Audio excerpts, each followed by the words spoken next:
بسم اللہ الرحمن الرحیم۔ السلام علیکم پیارے دوستوں، حاضر ہوں آج آپ کی خدمت میں ایک نئی ویڈیو کے ساتھ۔ اس سے پہلے کہ ہم اپنی آج کی ویڈیو شروع کریں، اگر آپ ہمارے چینل پر نئے ہیں تو ہمارے چینل کو سبسکرائب کر دیجئے اور ہماری ویڈیو کو لائک کر دیجئے۔ بنا وقت ضائع کیے چلتے ہیں اپنی آج کی ویڈیو کی طرف۔ ہمارا آج کا ٹاپک ہے ابو جہل اور خدا کے سپاہی۔ ابو جہل نے حضور نبی کریم صلی اللہ تعالیٰ علیہ وآلہ وسلم کو کعبہ میں نماز پڑھنے سے منع کیا تھا، اور وہ اعلانیہ کہا کرتا تھا کہ اگر میں نے محمد صلی اللہ تعالیٰ علیہ وآلہ وسلم کو نماز پڑھتے دیکھا تو میں اپنے پاؤں سے ان کی گردن کچل دوں گا، استغفر اللہ، اور ان کا چہرہ خاک میں ملا دوں گا، استغفر اللہ۔ چنانچہ وہ اپنے اس فاسد ارادے سے حضور اکرم صلی اللہ تعالیٰ علیہ وآلہ وسلم کو نماز پڑھتے دیکھ کر آپ کے قریب آیا، مگر اچانک الٹے پاؤں بھاگا، ہاتھ آگے بڑھائے ہوئے جیسے کوئی کسی مصیبت کو روکنے کے لیے ہاتھ آگے بڑھاتا ہے۔ چہرے کا رنگ اڑ گیا اور بدن کی بوٹی بوٹی کانپنے لگی۔ اس کے ساتھیوں نے پوچھا کہ تمہارا کیا حال ہے؟ وہ کہنے لگا، میرے اور محمد صلی اللہ علیہ وآلہ وسلم کے درمیان ایک خندق ہے جس میں آگ بھری ہوئی ہے، اور کچھ دہشت ناک پرند بازو پھیلائے ہوئے ہیں۔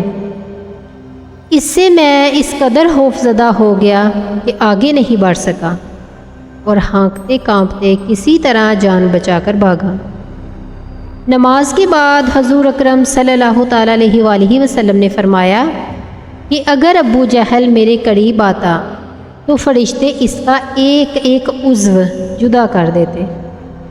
اس کے بعد بھی ابو جہل اپنی حباست سے باز نہیں آیا اور حضور اکرم صلی اللہ علیہ وآلہ وسلم کو نماز پڑھنے سے منع کرنے لگا۔ اس پر حضور صلی اللہ علیہ وآلہ وسلم نے اسے سختی سے جھڑک دیا۔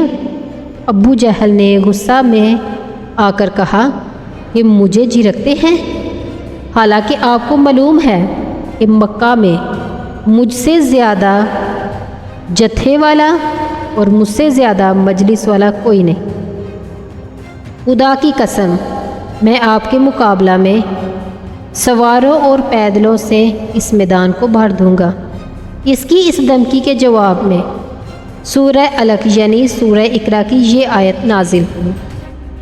خداوند قدوس نے ارشاد فرمایا، ترجمہ کنز الایمان، ہاں اگر باز نہ آیا تو ہم ضرور پیشانی کے بال پکڑ کر کھینچیں گے۔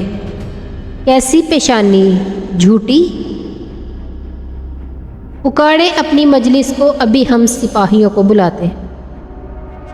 حدیث شریف میں اگر ابو جہل اپنی مجلس والوں کو بلاتا تو فرشتے اس کو بلا اعلان گرفتار کر لیتے اور زبانیہ کی گرفت سے بچ نہیں سکتا۔ ابو جہل جب تک زندہ رہا ہمیشہ حضور صلی اللہ علیہ وآلہ وسلم کی دشمنی رسانی پر کمر بستہ رہا اور دوسروں کو بھی اس پر اکساتا رہا۔